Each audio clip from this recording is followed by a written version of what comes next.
Kaneda? Tetsuo!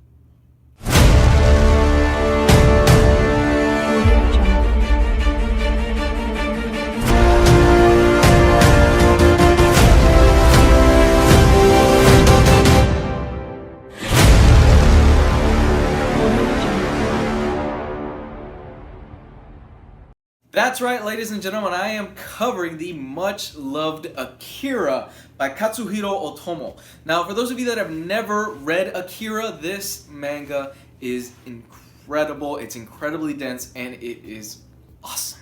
Now, Akira really is one of the seminal works of the genre of manga. Over the next 6 weeks, I'm going to be covering a volume each week. So at the end of the 6 weeks, you are going to get a full review of Akira. This is not a full review of volume 1. This is more of my general impressions, my thoughts as I go along in the series. I'm changing things up. I want to try something different. I'm also going to be doing full-on spoilers halfway through this video. I will give you a spoiler warning. The first half will be just kind of general impressions, what are my thoughts, etc., etc., etc.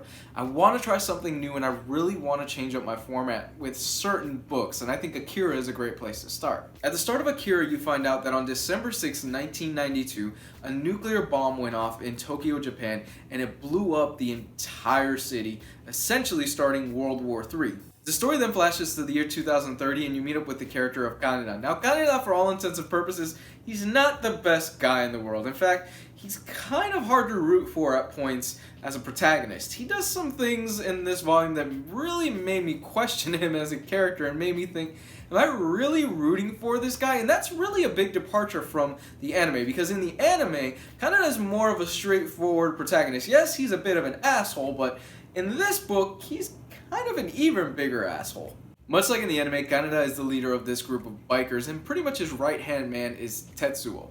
Now, Tetsuo is brash, he's a bit of a hothead, and he's always been a bit envious of Kaneda.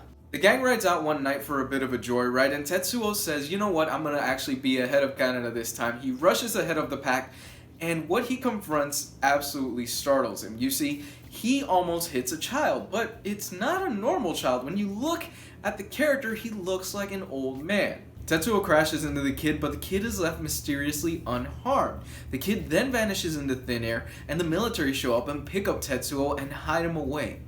Fast forward a few days later, and Tetsuo shows up, but something's not right with the character. He's really acting a bit funny, he's getting headaches all the time.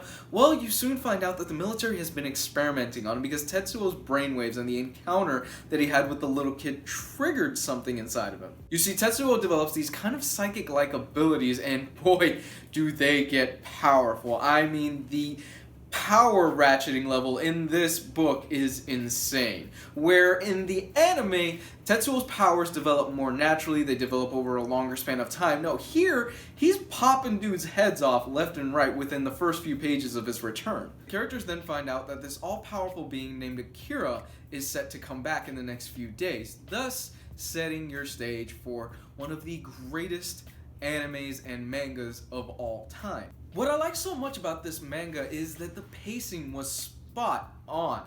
Katsuhiro really doesn't waste a single panel. I really do like the fact that each panel is extremely detailed. Pay attention to a lot of the backgrounds in this manga because it's all used to set up this world. This is 2030. This isn't the Mad Max wasteland that you get from most of these post-apocalyptic nuclear bomb went off things. No, this city is alive and well, but at its heart is a lot of corruption, a lot of drugs, and a lot of people dying. I think the most apt comparison that I could use for the background images that are used in this manga is the graphic novel Watchmen. The backgrounds in this series are very much used to tell a huge chunk of the story, whether it's subliminally or you notice them, but they are used very effectively. For those of you that are fans of the classic anime film, the first thing you will notice is the pacing in this.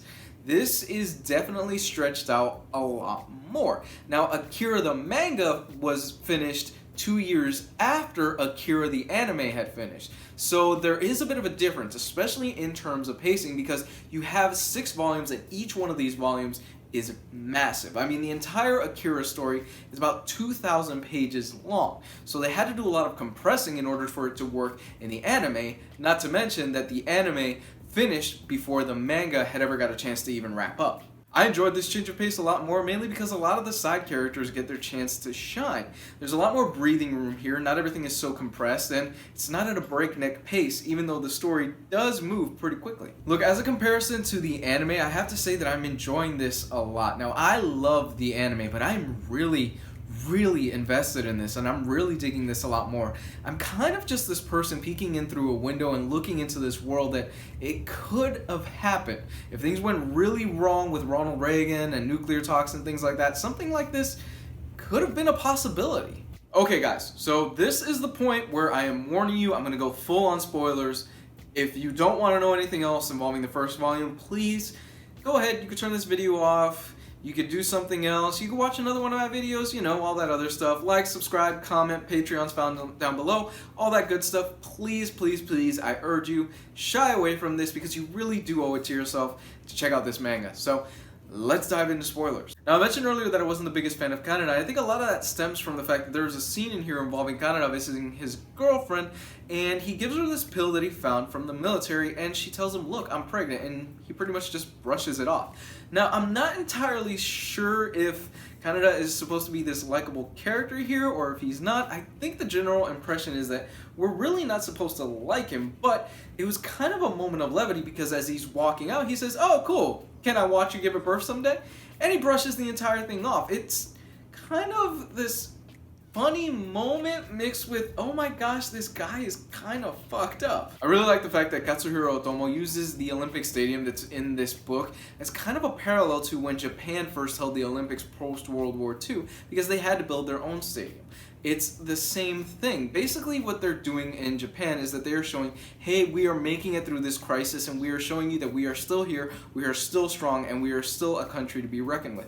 It's kind of the same thing in here, and he's really using that as symbolism for the rise of Japan and the strength that Japan has shown over years. Now, one of my favorite side characters is the Colonel. I have to be completely honest, in most mangas and animes, the Colonels are your pretty much stereotypical meatheads.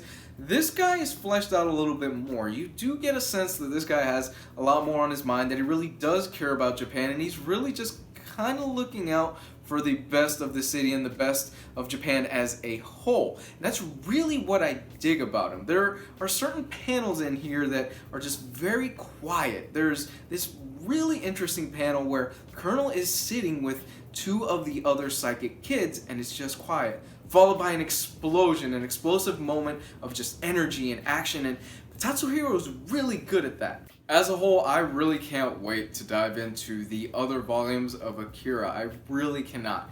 This thing is awesome. It's paced really well, and I really do like the fact that I'm really being introduced into this world slowly. I'm being introduced to all these different characters, but it's not at a pace that it's moving glacially and I'm falling asleep and I'm getting bored with it. This thing is about over 400 pages, and I have to say, I sped through this. I sped through this probably within like an hour. I could not put this down.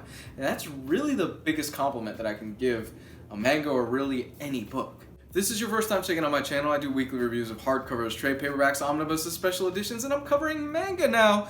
Check out that stuff. You can follow me on Facebook and Twitter. It's going to be found in the description below. And you can follow me on Patreon for as little as $1 a month. Get some cool videos. You know the deal.